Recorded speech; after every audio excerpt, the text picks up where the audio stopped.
It's been nice to welcome you all again in this translation subject, and we are now in this third meeting. We'll be discussing about techniques of translation. So, what is translation technique? Okay, well, translation technique actually it is quite different. Okay, from translation method. Remember, just don't get me wrong, everyone. Translation technique is different from translation method. Why? Because if you are a translator, you'll use the same method for an entire document, right? But you may use multiple techniques in order to accurately translate it. Okay, this is the example. Maybe you are asked by a friend to translate a general document.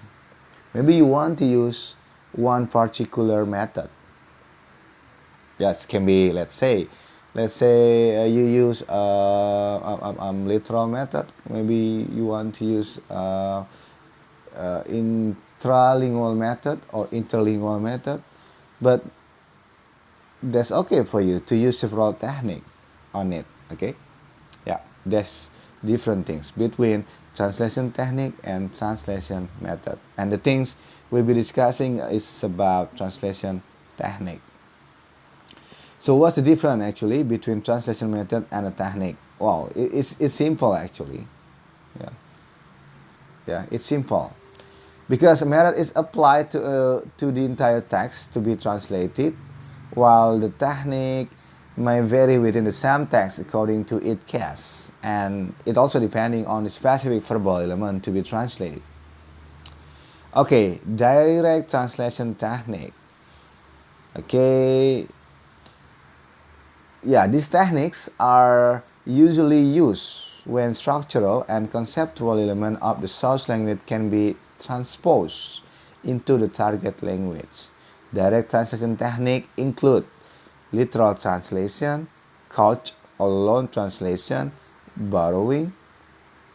Okay, and this is different technique, oblique translation technique. What is it?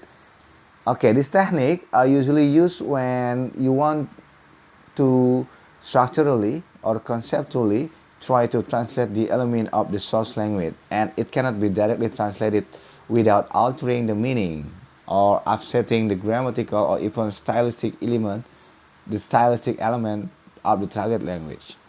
This technique, oblique techniques, can include transposition, modulation, reformulation, or equivalence, adaptation, and also compensation. Okay, this is literal translation. Literal translation is your straightforward word for word translation. Okay, this so-called literal translation. We we may focus only to the word. Okay, not phrase or even sentence, only for word. We call it literal translation. It's not suitable for many language pairs as the structure of sentence will vary in most. Yes. Well, we already discussed before, yeah, maybe in the first or in the second meeting. When we did such translation technique, we did actually, and we translate the meaning, not the word. But sometimes, if you use literal translation technique, yes, can be for you to translate word by word, even though it's not really suitable, okay, for many language, because yeah, it's about equivalence. Everyone, please keep in your mind. It's about how to find the exact meaning, because it's difficult to find the same meaning. At least we find the equivalence from one word to another word in the in the different language. Sorry. It's also not suitable for many purposes, since the translated version may be over literal or even miss the nuances of the original text. Okay? Okay, this is called or loan translation. Why? Because we loan something from the source language. That's so-called culture or loan translation. It's also called as a loan translation because it's a technique of the translation in which the word or a phrase from the source language into the target language which can be lexical or structural system, is borrowed. It also can be translation word for word in a language into another language. For example, translate each word literally. Yeah. Culture means literal translation of a foreign word or phrase. It can be lexical or structural. Example, the word Secretariat General become Sekretaris Jenderal in Indonesia.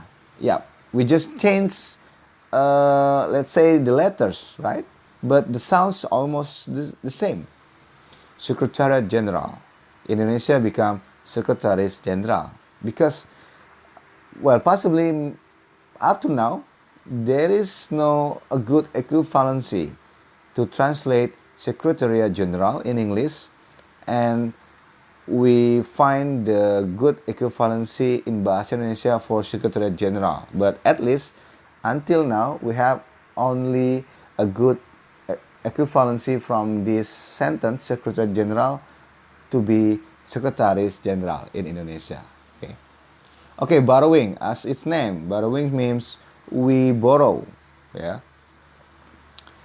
To take a word or expression straight from another language, it can be pure without any change. Yeah, as its name, we just borrow the word exactly.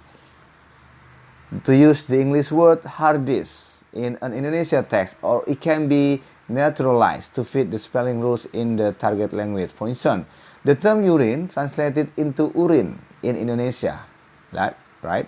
The word urine translated into urine in Indonesia. Almost the same pronunciation, right? Because we're just borrowing. And also just because we don't have a perfect equivalence meaning from the word urine until now. Okay, other technique of translation, yeah, just the recap, yeah. Things like adaptation, amplification, we add, yeah. Borrowing, compensation, discursive creation, establish equivalence, literal translation, reduction, we omit several words, and transposition. Okay, this is the exercise. We have 4 paragraphs here.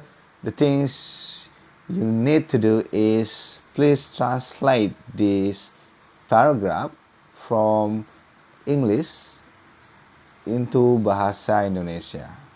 Okay, you may use different technique in doing these translation activities. Okay, well, yep, don't forget also to have it submitted okay, on e-learning as the online assignment. Okay, everyone, that's all for today. Hopefully you might find this explanation useful in your site. Yeah, don't forget to remember you. Please stay motivated, stay healthy, and see you everyone. Ciao.